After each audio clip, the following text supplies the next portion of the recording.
Shalom Ubracha, nous poursuivons aujourd'hui avec la 4e Mishnah du 10e Pérek. La Mishnah nous enseigne à mitkaven leotzi lefanav ubalo leachorav, toujours dans les dynimes de Hotza'a, de l'interdiction de porter d'un domaine à un autre. Nous avons vu dans la Mishnah précédente que pour être hayav d'un korban khatat, il faut sortir l'objet d'une manière normale.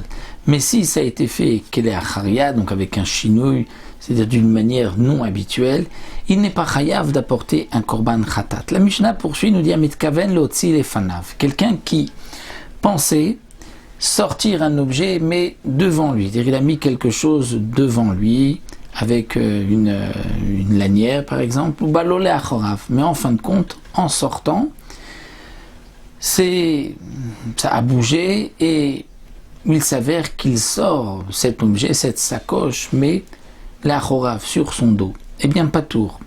Pourquoi ? Parce que ce que l'on sort devant, on le garde mieux que ce qui est juste derrière. Donc même s'il avait un sac, une sacoche, il pensait la sortir devant et il la sort derrière, il est pas tour.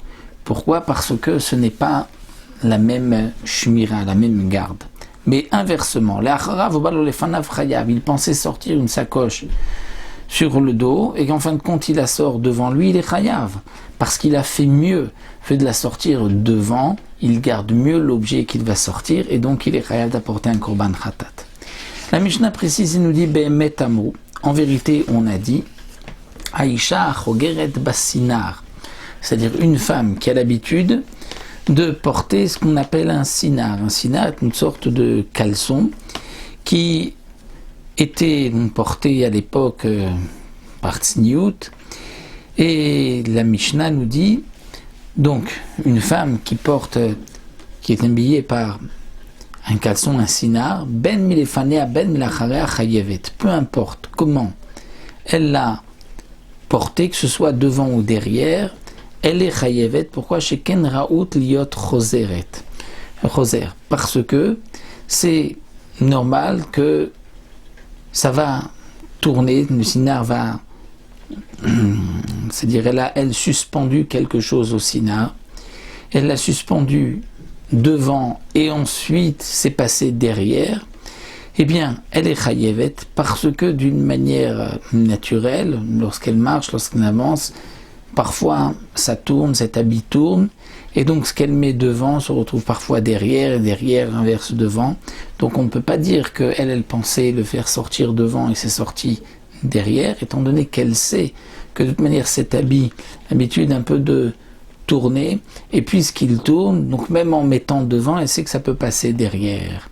Rabbi Yehuda Omer af mekable pitkin. Rabbi Yehuda rajoute et dit, même ceux qui recevaient un pétex, un peu comme le facteur d'aujourd'hui, le messager du roi de l'époque, qui courait pour apporter des lettres d'un endroit à l'autre. Donc le Barthénoura nous dit, ils avaient comme un tube, donc un morceau de bois ou un roseau qui était creux, et ils mettaient donc la lettre à l'intérieur, et ils suspendaient cela à son cou, et ainsi il courait vers tel ou tel endroit pour apporter le message du roi.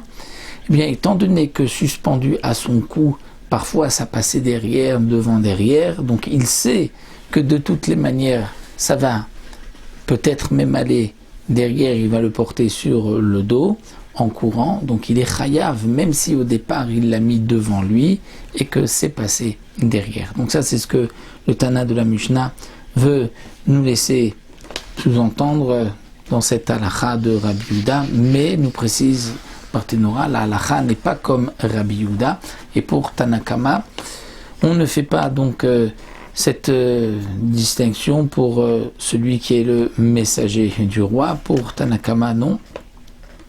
Il sera quand même patour, étant donné que son intention était de le sortir devant, et qu'en fin de compte, c'est passé derrière. Voilà, on se retrouvera avec une nouvelle Mishnah, toujours concernant les dynimes de Hotza'a, donc pour la prochaine fois pour la Mishnah.